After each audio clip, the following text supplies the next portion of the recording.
திரு வெங்கடேஷ் ஒரு 2 வரி தான் கேட்டார். அவர் ஒன்றும் பெருசாலாம் கேட்கல. நான் எங்கே போகிறனாலும் ரோட்டில் வந்து எழுதியிருக்கேன்னு சொல்லிட்டு அந்த வாசகம் கூட எதனால் திமுக எழுதுனது அப்படின்னா, இவங்க ஓரணியில் தமிழ்நாடு அப்படிங்கிற ஒரு கேம்பெயினை தொடங்குகிறார்கள். அது உறுப்பினர் சேர்க்கை கேம்பெயின். அது அந்த கேம்பெயினுடைய முடக்கமாக இதை வைத்தார்கள். கரெக்ட் தானே நான் சொல்றது? ஒன்றும் தப்புலாம் இல்லைல்ல. உறுப்பினர் சேர்க்கை மட்டுமல்ல, அதுவும் அதோடு சேர்த்து இது ஒரு முழக்கம், கொள்கை சரியா? இதுல நீங்க வந்து பல பாயிண்ட்ஸ் சொல்லியிருக்காரு. இதுல கவர்னருடைய அந்த திருக்குறள் மாதிரி அந்த 2 இதுக்கு யாரு கூட போராடும் அப்படின்னு சொல்லி கேட்டதுக்கு அவர் எழுதியிருக்கிறது, அவருடைய அறிக்கையில் இருக்கிறது படிக்கிறேன். உச்சி மண்டை வரை மதவெறியை ஏற்றிக்கொண்டு எதற்கெடுத்தாலும் மதத்தை பிடித்து கொண்டு நாட்டின் வளர்ச்சியை தடுக்கும் தந்திர கும்பல்கள் தலையெடுக்காமல் போராடும். அடுத்து நான் அப்படியே கடைசி பாயிண்ட்டுக்கு வந்துடுறேன்.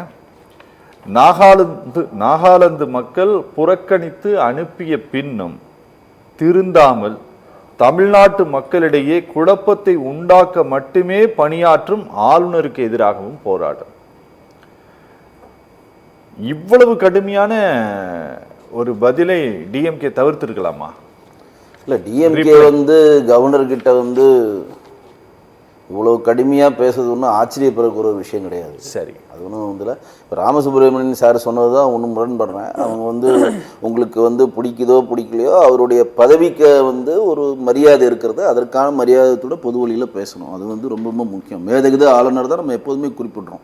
நம்ம எங்கே பொது வழியில் நம்ம அந்த கட்சியை பிடிக்கல, அந்த கட்சிக்கு எதிரணியில் நம்ம இருந்தாலும் மாண்புமிகு முதலமைச்சர் அப்படின்னு தான் குறிப்பிட்றோம். அது வந்து பொது வழியில் பேசுகிறப்ப கண்ணியமான வார்த்தைகளை மேதகு ஆளுநருக்கு சொல்லணுன்றது தான் முதல் வேண்டுகோள். அவர் என்ன ரொம்ப எங்கே திரும்பினாலும் இது இருக்கு, போராடும் யாரை எடுத்து போட போகிறீங்க? தமிழ்நாட்டில் இங்கே ஆளுற கட்சி யார்? தமிழ்நாட்டில் திமுக தான் ஆளுது. யாரை எடுத்து நீங்கள் போராட? திமுக வந்து தமிழ்நாட்டு மக்களோட எடுத்து போராட போதா? அந்த போஸ்ட் எதுக்கு எல்லா இடத்துலையும் கண்ணில் படுது அப்படின்னு சொல்லி ஒரு சொல்கிறார். ரெண்டாவது என்ன சொல்கிறாருன்னா, ஒரு 50% வந்து எழுத்தறிவு பெற்ற மாநிலமாக அது இருக்குது. இன்னும் தலித்துக்கு எதிரான பிரச்சனைகள் தொடர்ந்து இங்கே நடக்கிறது வந்து வருத்தம் அளிக்கிறது. தலித்துக்கு எதிரான பிரச்சனை இங்கே நடக்கலை, நீங்கள் எதனா பட்டியலிட முடியுமா? வேங்கவேலேருந்து வடக்காடுலேருந்து நாங்குநேரியில் இருக்கக்கூடிய கயிறு கட்டின பிரச்சனையிலிருந்து இன்றைக்கு கூட பாரதிய ஜனதா கட்சியினுடைய துணைத் தலைவர் வெங்கடேசன் ஒரு அறிக்கை வெளியிட்டிருக்காரு.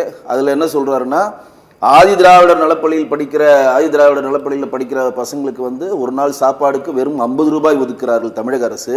மோப்ப நாய்க்கு 200 ரூபாய் ஒதுக்குறார்கள். நாயை விட நாங்கள் கேவலமானவர்களா அப்படின்னு சொல்லி இன்னைக்கு ஒரு கேள்வி எழுப்பியிருக்காரு. இதற்கெல்லாம் பதில் தமிழக அரசு சொல்லணுமா இல்லையா? கிட்டத்தட்ட ஒரு 7000 கோடி மதிப்புள்ள பிற்படுத்திற்கான நிதியை, மத்திய அரசு கொடுத்துற நிதியை 3 ஆண்டுகள் இந்த அரசு திருப்பி அனுப்பியுள்ளது. டேட்டாவாக தான் சொல்கிறாங்க, எதுவுமே பொய்யெல்லாம் சொல்லலை.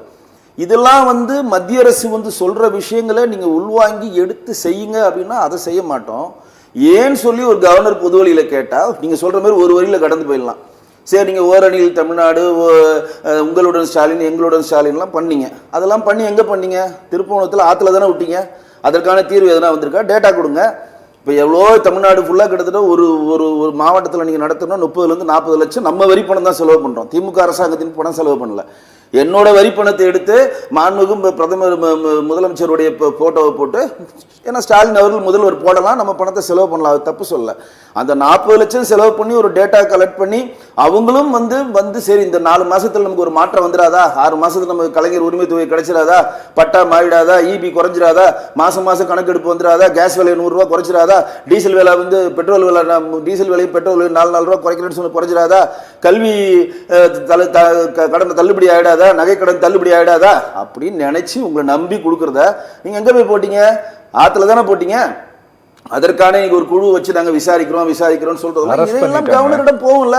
ஒரு கவர்னர் வந்து தமிழ்நாட்டில் என்னென்ன செயல்பாடு நடக்குது, இன்னைக்கு 42 பேர் நம்ம இழந்திருக்கோம். அதற்காக உள்துறை யார்கிட்ட கேட்கும்? கவர்னர்கிட்ட தான் அறிக்கை கேட்கும். என்ன நடக்குது, சட்டம் ஒழுங்கு எப்படி இருக்கு, ஏன் இது நடந்துச்சுக்கான அறிக்கையை கேட்பாங்க.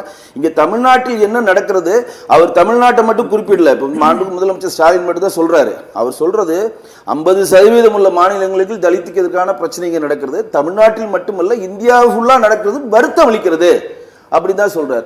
எங்க பார்த்தாலும் நெகட்டிவா போராடும்னா நான் என்ன கேட்கிறேன்னா, மாநில கவர்னர்கிட்டயே நீங்க ஃபோக்கஸ் பண்றீங்க. உங்களுக்கு எதிர்க்கட்சிகள் எடப்பாடி பழனிசாமி இருக்கிறாரு, எங்களுடைய மாநில தலைவர் இருக்கக்கூடிய நாயனார் அவருடைய கருத்துக்களுக்கு எதிர்வினையாற்றுங்க. ஆவுனா அந்த திமுக காரங்க என்ன பண்ணுவாங்கன்னா சுத்தி கவர்னரே சுத்துவாங்க. ஏன்னா கவர்னர் வந்து மக்களால் தேர்ந்தெடுக்கப்பட்ட பிரதிநிதி கிடையாது. அவருக்கான கொடுக்கப்பட்ட சிறப்பு அதிகாரம் 200 கிலோ அதிகாரத்தை மட்டும்தான் அவர் பயன்படுத்த முடியும். அதற்கு மேல அவர் அதிகாரம் கிடையாது. அவர் அங்க ராஜ்பவன்ல இருக்கக்கூடிய நிதியும் நம்ம தமிழ்நாடு கொடுக்கிற நிதி தான். அதுல எந்த ஒரு மாற்றம் கிடையாது. சுற்றி நீங்க கவர்னர் கிட்டே போறீங்க. மடை மாற்றுங்க வாங்க. நாயனார் கேள்வி எழுப்புறார் தமிழக அரசு பற்றி பதில் சொல்லுங்க. அண்ணாமலைஜி அவர் கேள்வி எழுப்புறார் தமிழக அரசு பற்றி பதில் சொல்லுங்க. எடப்பாடி பழனிசாமி டெய்லி ஒரு கேள்வி எழுப்புறார், அதற்கான பதில பொது வழியில் வைங்க. ஏன் நீங்கள் கட்சிகள் பின்னாடி போக மாட்டேன்றீங்க? அது வந்து அன்றைக்கு திமுக 1967 எடுத்த ஸ்ட்ராட்டஜி. எதிர்க்க அடிக்க அரசியலமைப்புக்கு சம்பந்தம் இல்லாத மத்திய அரசால் நியமிக்கப்பட்ட அதிகாரியிடம் உங்களுடைய வீரத்தையும் சீரத்தையும் ஏன் காட்டுறீங்க? உங்களுக்காக எதிரில் நாங்க உட்காந்துருக்கோம், எங்க கிட்ட காட்டுங்க. அவர் ஒரு வரியில கேட்கிறாரு, ஆமாங்கன்னு சொல்லிட்டு போய் முடிச்சுட்டு போயிடலாம். இது எல்லாம் இருக்கு மத்திய அரசு சொல்றேன். நான் இப்ப எல்லாம் சொல்றேன்ல, மத்திய அரசு என்ன சொல்றாங்க, நிதி தரலன்னு. அது கூட நாயனார் நேற்று சொல்லியிருக்காரு, பேரிடர் நிதி 13,000 கோடி கொடுத்துருக்கோம் 4 வருஷத்துல சொல்லி நீ டேட்டா கொடுக்குறாங்க. நீங்க போய் பொதுவெளியில் பாத்துங்க, டேட்டா போய் பாத்துக்கங்க, இல்லாட்டி மறுங்க. இன்னைக்கு விவசாயிகளுக்கு ஒரு விஷயம் சொல்லிடுறேன். விவசாயிகளுக்கு 48 லட்சம் கொடுக்க PM கிசான்ல தமிழ்நாட்டில் கொடுத்துருந்தாங்க. இன்றைக்கு அந்த 48 லட்சம் பேருக்கு PM கிசான்ல 4 மாசத்துக்கு ஒரு 2,000, வருஷத்துக்கு 6,000 அந்த நிதியை திமுக அரசு 25 லட்சம் பேரை நீக்கிடுச்சு. ஏன்னா மோடிஜி அவர்கள் பேர்ல அந்த நிதி கிடைக்கிறதுனால ஓட்டு வந்துருமான்னு நீக்கிடுச்சு. நான் சொல்றேன், நீங்க போய் டேட்டா பாருங்க. நான் நான் டேட்டா எல்லாமே சொல்ல மாட்டேன். உங்களுக்கு செய்தித்தாள் படிக்கிற நீங்க செய்தித்தாள் எடுத்து படிங்க. டேட்டா எல்லாம் வச்சு நாங்க பண்ணியிருக்கோம். அதெல்லாம் கிடையாது. அது நீக்குது அப்படின்னா அதனுடைய ரூல் அண்ட் ப்ராசஸ் சேஞ்ச் ஆயிட்டே இருக்குது. என்ன ரூலோ அது நீங்க உள்ள போய்க்கங்க. நான் டேட்டாவை தான் சொல்றேன். 48 லட்சத்துல இருந்து 28 லட்சம் பேரை நீக்கிட்டாங்க. நான் என்னுடைய கட்சி சார்பா பேசுறேங்க. அப்ப அந்த 48 லட்சம் பேர் ஓட்டு மோடிஜி அவர்களுக்கு போட்டதுனால இவங்க 28 பேர் நீக்கிறீங்கன்னா குற்றச்சாட்டு வைக்கிறேங்க. பதில் சொல்லுங்க. நீங்க என்ன வேணா சொல்லுங்க. உள்ள அது போலியா சேர்த்தா அது உங்களை தானே சேரும். மத்திய அரசு நிதி தாங்க தரணும். அங்க இருக்கக்கூடிய இவர்கள் தகுதி வாய்ந்தவர்கள் 5 ஏக்கர் கூட நிலம் வைத்திருக்காரு. டேட்டா யார் தரது? அங்க இருக்க விஓவும் கலெக்டரும் அங்க இருக்க ஆபீசர்ஸ் தானே தராங்க. அதுவும் உங்க குற்றச்சாட்டு தானே. நீங்க ஜல்ஜீவன் திட்டத்துக்கு ஒட்டுமொத்த இந்தியா ஸ்டாப் பண்ணிருக்காங்க. எல்லா இடத்துலயும் முறைகேடு. கொரோனா டீமே நாங்க ஜல்தீன்ல வந்து தண்ணி கொடுத்தோம் போய் கணக்கு எழுதுறீங்க. எல்லாமே இதாங்க நடக்குது. இதை பொது வழியில வச்சா கவர்னர் ஒரு கேள்வி கேட்டா என்னென்னமோ சொல்றீங்க. என்ன உங்களுக்கு வரல நிதி சொல்லுங்க. எந்த நிதி இல்லாம இங்க தமிழ்நாடு ரன் பண்ண முடியுமா? மத்திய அரசினோட பங்களிப்பு இல்லாமல் இங்க ஒரு திட்டம் நிறைவேறுக்குன்னு சொல்லுங்க பார்ப்போம். மகாத்மா காந்தி ஊரக வேலைவாய்ப்பு திட்டத்தில் மத்திய அரசினோட பங்கு 90%, 10% மாநில அரசு பங்கு. நீங்க சும்மா பட்டாம்பதில நிதி வரலன்னு சொல்றது வந்து சும்மா யாருன்னா மஞ்சள் பை தூக்கிட்டு வந்துருக்குன்னு சொல்லலாம் தவிர ஆழ்ந்த அரசியல் அறிவும் டேட்டாவும் தெரிஞ்சவங்கள்ட்ட அந்த பாதம் பலிக்காது. ஓகே.